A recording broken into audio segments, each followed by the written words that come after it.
You know one thing I don't like about God, eh? God means, I don't like about the God of the Christians, the ones wanna believe, eh? Even the Muslim God, eh? The notion of God cannot survive without the concept of hell. So, aya nasema ati God is, ushasikia history ati God ni merciful, God is loving. Then watukaa sisi atheist, tunaambiwa ati juu tumekuwa atheist, tukidai tutenda wapi? Kuchomeka. So, to me, single like worship God ka huyo by the way. Because basically what you're seeing here is not a merciful God. What you have here, what these guys are preaching about, is a concept of a God that is vengeful. Ni mse anasema kama usiponi believe, story yangu mimi na wewe imekatika. Kwa ile point yako ya darkness ya mimi vile ulisema wewe ni mdark. Hauoni kama ni umeanza kuchomeka already?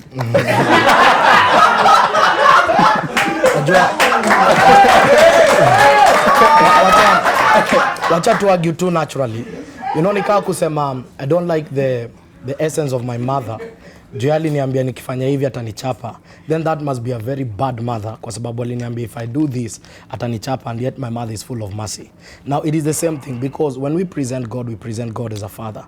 And mercy does not mean abuse of grace. Kuna grace, kuna ability ya walk in the law. That's why nimekwambia the greatest thing atheists wanapenda ni ku neglect the moral side of your moral accountability. So they will push everything, and I tell you, it's the nature of humanity to live according to how they want to live self. Na hii kitu iko work kwa sababu in the 18th century kulikuwa na kitu ilikuwa inaitwa the age of the great thinkers, na wao walikuwa wanataka kuamka wa think vile life itakuwa. Now what happened is that in that time they discovered they have no power over life, because you wake up unasema leo na vest kunanyesha, you wake up unasema leo napanga kukula food fulani, unaamka ukiwa sick and you cannot take some food. So they discovered you cannot really rely on logic. There is a force that controls humanity that is external.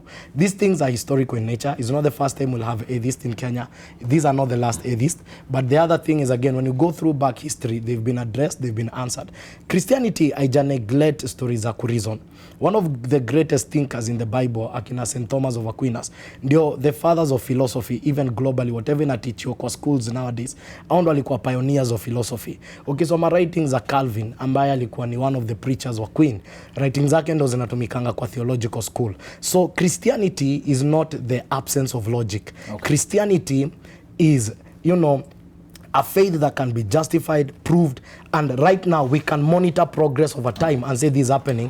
Vis-a-vis evolution, whereby tunaambia vitu zote zili happen millions of years ago. Okay. Now whatever evolution in a past right now, before abonge, whatever evolution in a past right now, it's not evolution per se. Ni kitu unaona hiyo kitu inaitwa survival for the fittest.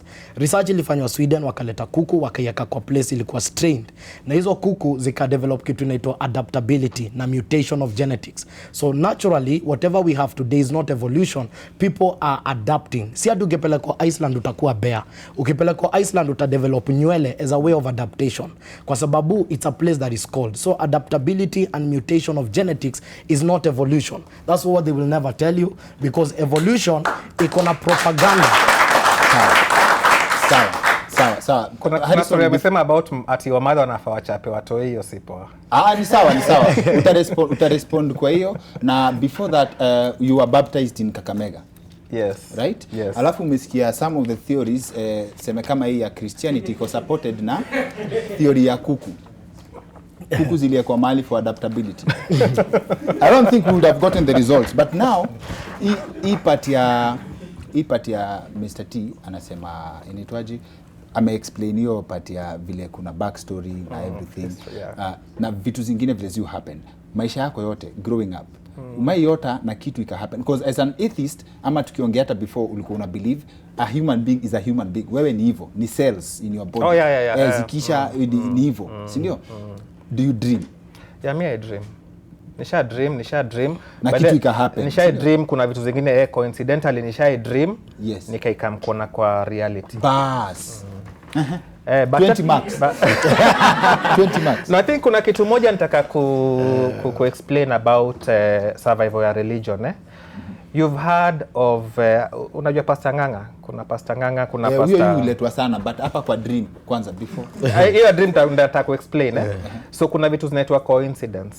Na coincidences ni mob sana. Yes. Unaweza amka morning useme leo ndakam niokote 1000 kwa barabara. As in unaweza tu believe.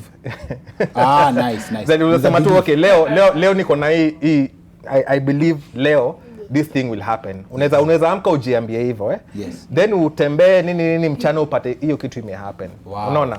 Yes. So to religious people, kama uko religious unaweza sema this one ni God ameni bless, ama God ameintervene, ama ni some sort of spirit or something like that. Yes. But for us atheists, hizi vitu tunazichukulia kama coincidence. For us it is just pure coincidence because so the difference is language. Nyinyi mnaita Mungu coincidence. No,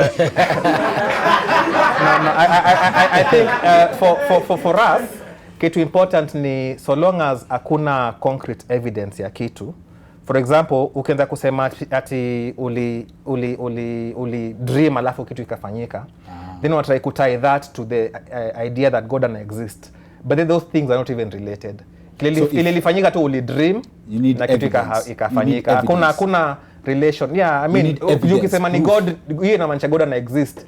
How do you connect the two? As in evidence. Kitu mbaya kikuhapenia shetani akuja kuambia in person, bro, that was me. Even do unataka. That would be a good starting point of a conversation. I believe the devil is listening from wherever they are. But where did you lose? Wapi ulikosania wapi na faith wewe as a person? No, I think one of the things ni tume do a lot of research, like me personally. Yes. If you look at in the 11th century, kulikuwa na a lot of fighting between the Islamic and the Christian group. In hiyo time, they were trying to compete for territory, power, and so on and so forth. Yes. Ukisoma historia, the spread of Christianity, you know that Christianity spread through violence. Okay. And even Islam is spread through violence. So these are not religions of peace. And hata in Africa, still it was through violence. Kitambo, by the way, about even 200 years ago, kulikuwa na hii period ilikuwa inaitwa the Inquisition. Pali kama hauprofess, wakikam kwa village, wapate watu wenye hawaprofess hiyo religion, wanajaribu convert. Wale hawaconvert, they are punished. So to me, nikiangalia historia, the spread of Christianity especially, for example, it may spread through violence, not just in Africa, but also in Europe. That's how it spread. The other thing is, right now nikiangalia where we are as a nation, as a continent even, nimeanza kuona we can do much better as a society if we can do away with religion. Because in fact, me, your wording was kwa zile problems Kenya ina face ni corruption alafu believing in God. Yes, to me I think corruption is a big problem in bring about poverty, but I think godliness is another problem we have as a country. I think Kenyans tuna believe in God sana. And then the challenge, the problem with that is that we are falling into the trap of thinking that God is going to get solutions for our problems. Ulikuwa unachukia CRE that much? Nilidu CRE, but I think in Form 2, yes, it was in Form 2. Nikaachana nayo. Nilijua, So, I think for me, we are pushing for an agenda where we can be a country of critical thinkers, a country of people who are looking for real solutions to our problems, as opposed to believing that faith is going to solve our problems. Now, kuna kitu nataka kusema hapa, ni nini yenye inafanya God aitaji watu wakamkumuongelea? As in, mbona, why this intervention for a whole powerful supernatural person who wants everybody to love him and to worship him? Why does he need guys like Pastor here to come and interpret things and tell people kujeni church ndio tuambie about God? You know, it just tells you something that God exists. Na sana unatekiwa advantage kupoteza Wakenya wengi sana, na very many Kenyans are lost. You can see vile wasa na clap hapa umsi akibonga is because most people cannot think beyond their faith and their religion. Na ile kitu important, wasa clap, sim clap hata. na ukitaka kujua why most pastors wako na do, ni wame understand psychology ya most human beings. Wase wengi, especially third world countries, tuko na mashida mob sana. But look at what happens when there's a problem. What happens? Most religious people wanasema, you know what, we need to turn to God. Hata kuna in Kenya kuna sijui National Prayer Day. ati tuna pray for the country sijui nini. Ukisikia kuna flood mahali kuna hata time wasa walienda kuomba sijui kwa road wakamwaga sijui oil fulani kwa road. Hiyo road bado kuna ma accidents. So the point being here that we need to move from a country yenye na believe that faith and belief in a God is going to solve our problems to a country where we focus on scientific approach to understanding things, critical thinking to the solution of our problems, even issue ya morality vile pastor nasema hapa. Nitaka kudisagree naye mbaya sana.